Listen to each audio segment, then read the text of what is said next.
My name is Marty. I'm in Auckland, New Zealand. How are you doing? I'm fabulous. I'm Grant Hill, and I'm in LA. How's LA today? It's actually nice. No rain today, so it's we get scared of the rain over here. Yeah. I've heard it never So rains great. in Southern California, but there you go. Yeah, 6 drops in a circle, everyone goes home. Fair enough. Well, it's Yeah. summertime here in New Zealand. Oh, So wonderful. we have some nice weather, although it did rain quite a bit earlier this week. And we're coming out of another little bit of lockdown because we're kind of in and out on the edge. Right. It's crazy, isn't it? It is indeed. Today we're on level 2, so everything's closed for the weekend, but people can get together and hang out, in Oh, small that's groups. nice. So it's You not too know, bad. people So find a yeah, way. yeah. So your album is due out any day now. How are you feeling about it? Kind of beside myself, to be honest. It's like I'm sitting over here watching it all. I'm very proud of it. Very proud of what we've accomplished. It's a lot of songs in there that mean a lot to me.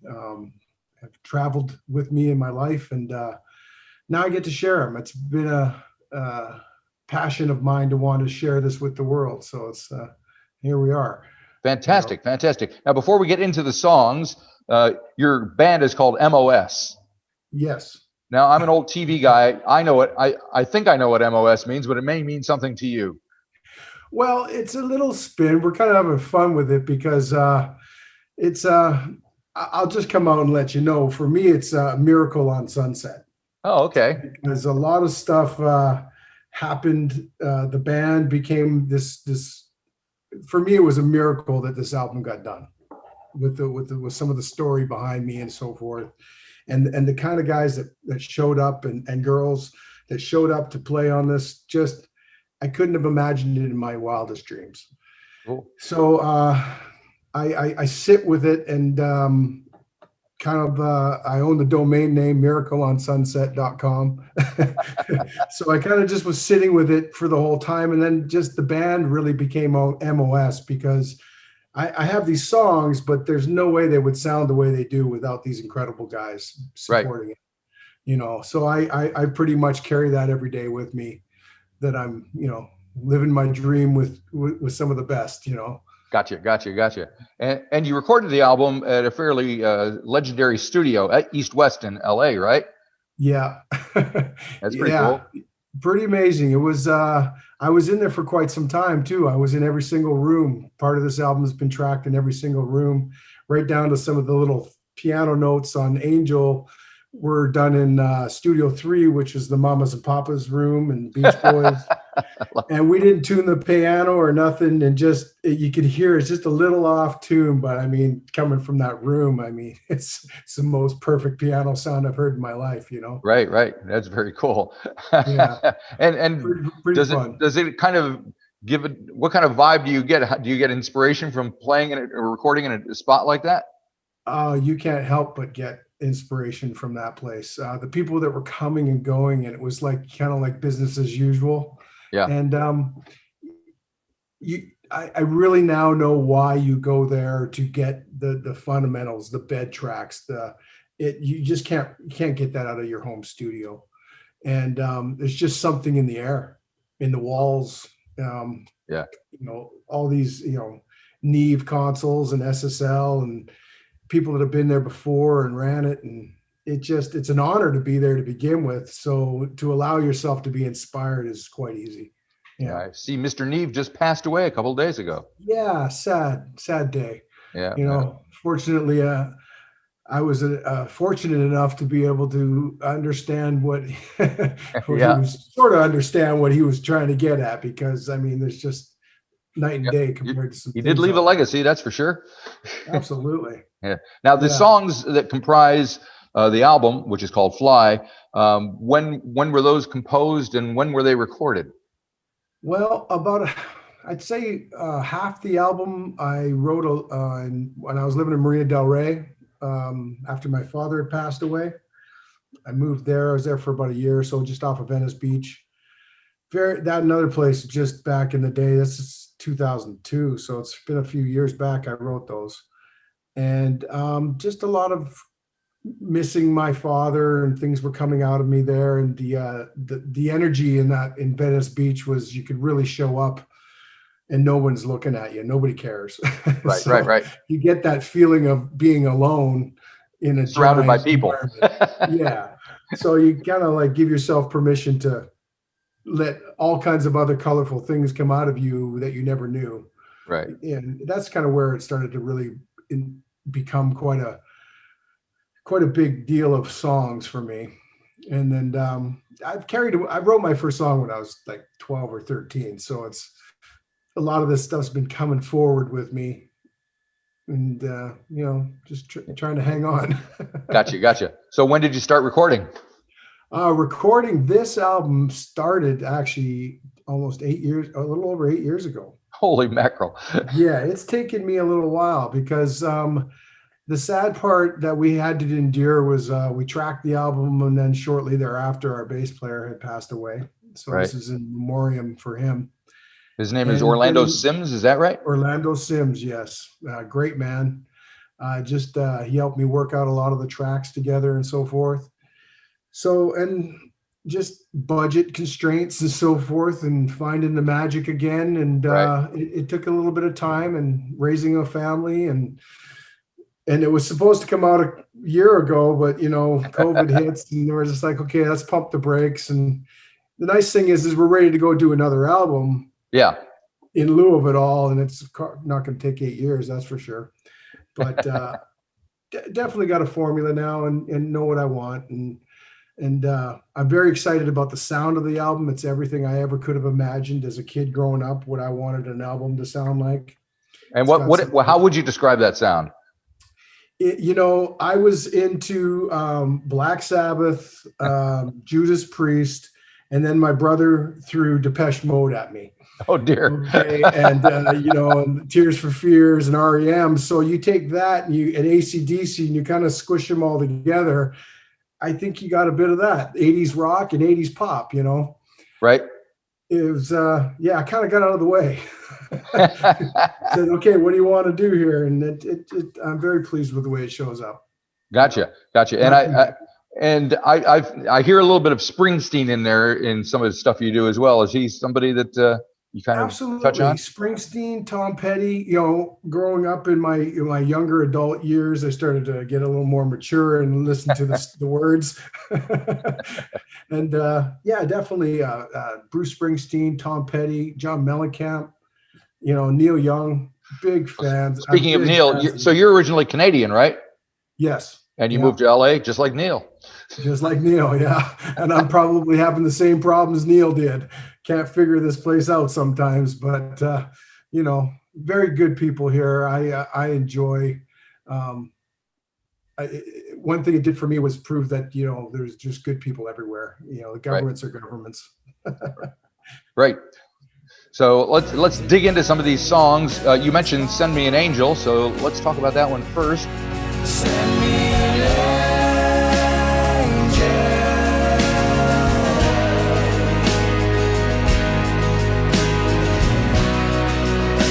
I'm ready to go home.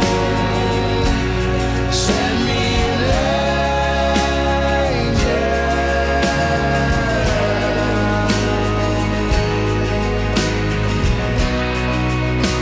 I'm tired of being alone. What inspired that one for you? Well, that was quite interesting. That was written in 2010. I kind of went down, did a little tour of duty down the rabbit hole, Oh dear. per se. The rock and roll lifestyle, Sunset, Hollywood, and kind of found another place in the world. And when I came out, I was definitely happy to be alive. Yeah. And kind of was by myself. And then I ended up meeting this beautiful woman who is the mother of my children now. And I was just not a real good judge of character back then. So I was praying that this girl in the other room, carrying my son was one of the angels. And I was just asking God for guidance at the Right. same time. Like, give me the strength to not screw this one up. You know, so he's been pretty good so far. You know, we're doing okay. We got our challenges, but you know, our boys are growing up, and Oh, good on you. ask for more. Excellent. And it's followed by a song called Welcome to This Life, which is kind of an upbeat, bouncy little thing. Welcome to this life. Good, bad, wrong, or right. Stick around and you just might see what you're made of. Little boy blue and the man in the moon. See what you can be. It's all up to you. Well, and that one right there indirectly is about my first son. Oh, great.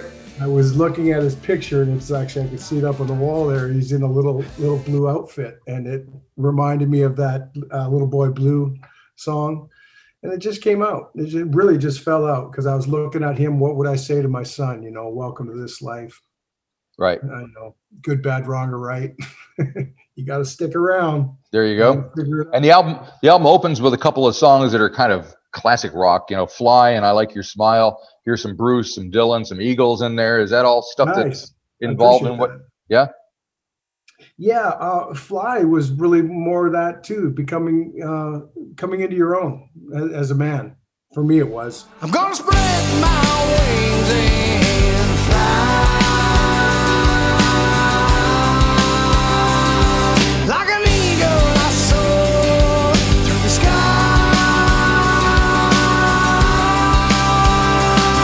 Where there are clouds and storms, I'll make it home. I'll make it home. And just basically standing on what my beliefs are and being, you know, having that conviction, you know, kind of realizing what I've been through and where I am, and Right.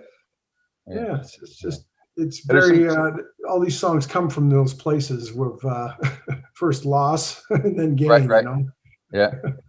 There's some good guitar playing throughout the album. Is that your band? Well, you have different people playing in different times. So, it is 90% of the band right now. Okay. Had a couple of guest guitar players come in. Mitch Perry came in. He from MPG, Michael Schenker group back in the day. He's that 70s rocker that really laid down that nice tone. And Yep.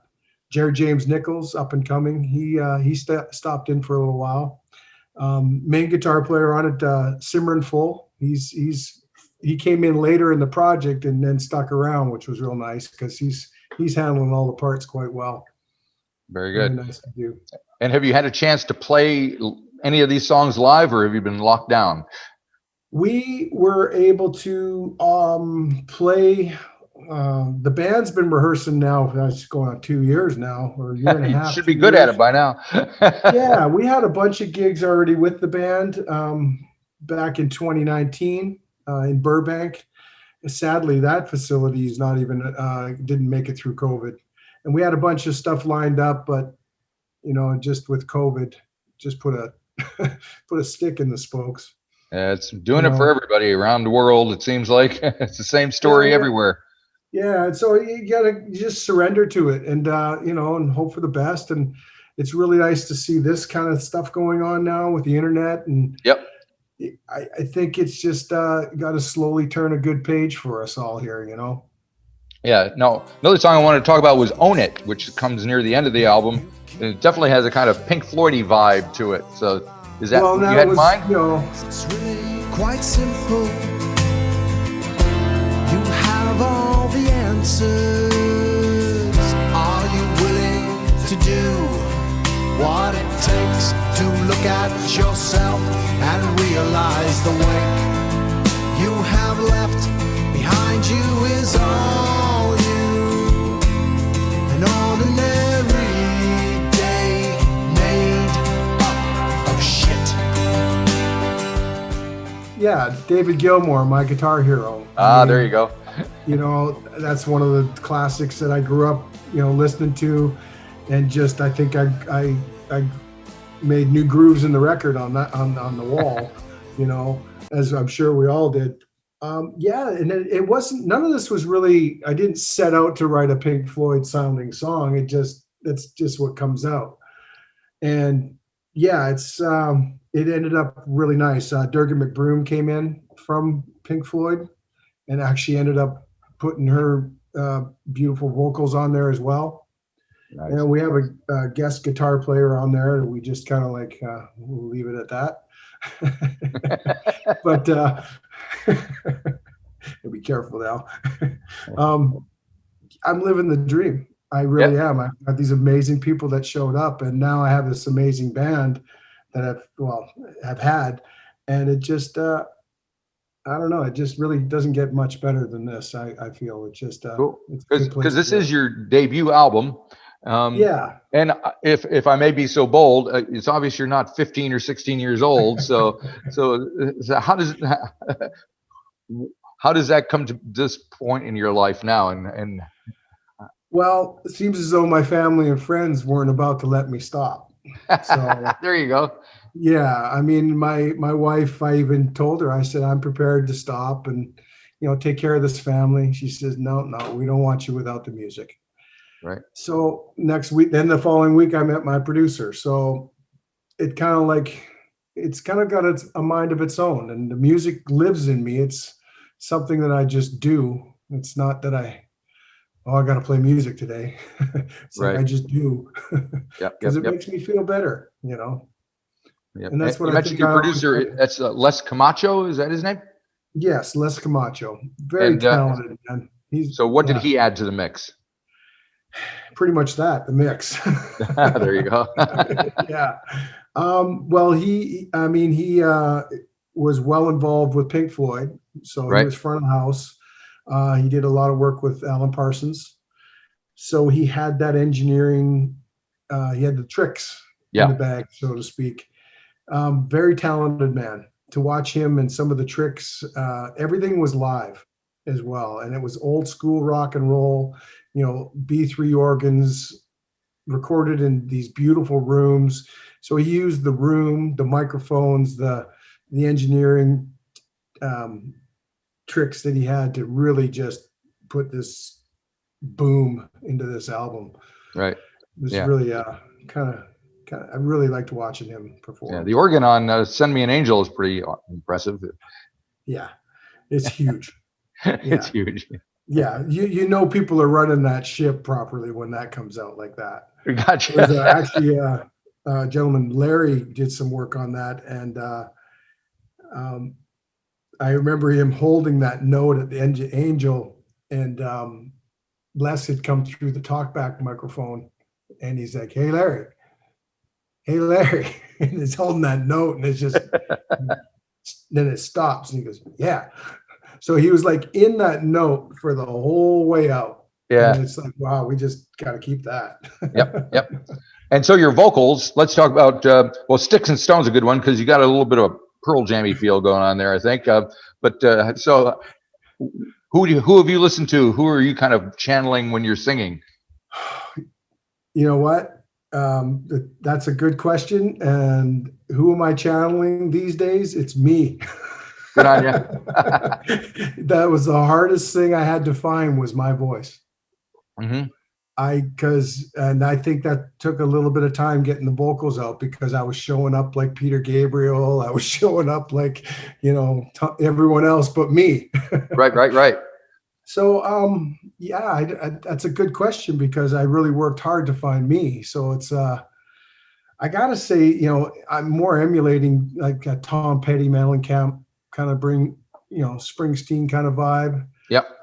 The Beatles, that one particular song reminded me of that Sticks and Stones. There's a little bit of that Martin Luther or Auntie Susie, Bill and Dawn. Oh, right. Someone's knocking at the door. Let him in. Let him in. When I was a little kid, So you just don't know where all these things come from at times. But there's a piece that sticks there, and then all of a sudden it turns into something else. Cool. So now you say you're pretty much ready for number 2 at this point. Yes. Yeah, ready for number 2. Kind of excited forgetting I have a number 1 just releasing. This is not an unusual story these days, because a lot of people have been in the same situation where they've been sitting on this record for ages, some 2-3 years, and they've already done another album or two's worth of work in the interim. So it's got to be kind of frustrating but exciting at the same time. I can't imagine the good music that's just going to come out right now. It's just going to be exciting times. Yep. And have you done any recording of the new music, or is it just sitting around in your head? Just some demos. I've got my own little demo studio going on, just to get the ideas out. The band's been attacking it pretty good. I'm actually wanting to really go do a lot of this stuff live off the floor. And when's that going to happen, do you think? We're looking probably, all depending on what happens with COVID and so forth, probably 3 to 6 months in the idea. Yeah, about that. And what's a live show of yours like these days, or will it be? Very full. Yeah. Very packed. We have actually a show set up on May 15th. We're going to deliver a 3-hour show, actually. Nice. So we've got enough material, which is kind of nice because it's 95% original material, and we throw in a couple of covers here and there. So I think it's a good show. I believe you come here and you're going to get some new music, and it's going to remind you of some old times, and get up and enjoy yourself. And feel free to come down here if you want. We'd love to have you. I'll be there as soon as they open up let me on the plane. I'm there. There you go. The hard part is getting in. Once you land, you have to sit in quarantine for a couple of weeks. Better bring my guitar. Yeah, I would advise that. Yeah. So what have you got planned on the day of the album release? I'm probably going to be just hanging with my family right now. We had a show lined up, but it just, with a double dip going on over here, we just said no. And I'm more the unknown is the worst thing, and I really want to keep the band safe. At all costs. And so I'm probably just going to take it nice and easy with my family. And excellent. Well, thanks for talking to me, and thanks for making the record. Hope everything goes well, and hopefully we'll get to see you sometime. I appreciate it. Take good care, Marty. Yep, we'll see you. Cheers. Bye. Bye-bye.